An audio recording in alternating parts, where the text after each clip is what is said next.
Here's a question for you.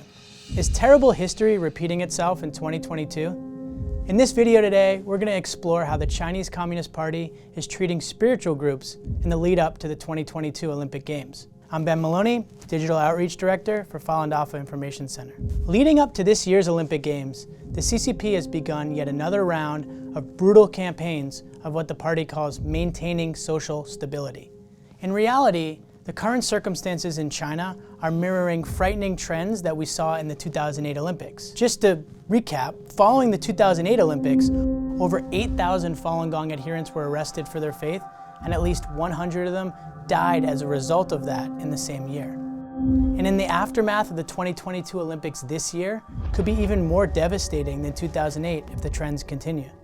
But before we get to the 2022 Games, let's take a step back and look at a case from the 2008 Olympics that highlights a frightening, sad, and growing trend in how the CCP persecutes people of faith. In 2008, as China was preparing for the Beijing Olympic Games, the repression of Falun Gong intensified, and Xu Na and her husband Yu Zhou were among the worst victims.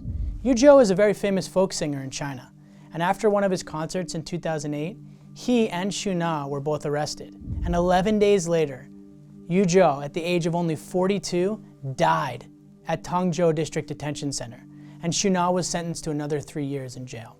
And that brutal persecution of Falun Gong, evidenced in the story, acted almost as a testing ground for expanding persecution all across China to many different religious groups. In fact, noted filmmaker Kalen Ford and human rights lawyer David Mattis said in a recent article that following the 2008 Olympics, the increased persecution of Uyghur Muslims, and to a lesser extent faithful Christians, is carried out by many of the same people with the same tactics that the Falun Gong have endured for decades: mass imprisonment, torture, forced labor, religious deconversion, and perhaps organ harvesting.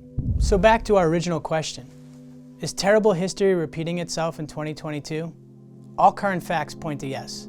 An increasing number of Falun Gong practitioners have been arrested or surveilled in the last 2 months.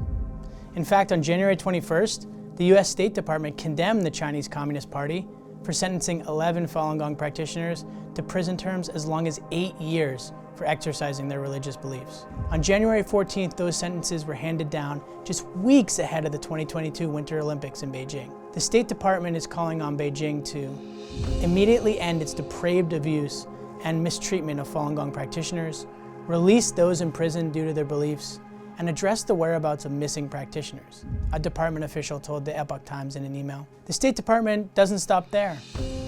They go on to say that since 1999, the Chinese Communist Party has sought to eradicate Falun Gong, a spiritual practice originating in China, and its peaceful practitioners and human rights defenders who have fought for their right to practice their beliefs.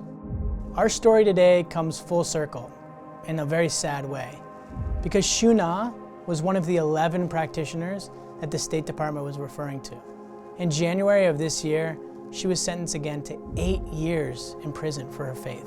As the world's eyes turn to Beijing for this year's Olympic Games, we hope, we can all remember the heavy price that is being paid in China by ordinary citizens who are striving daily for their freedom of belief.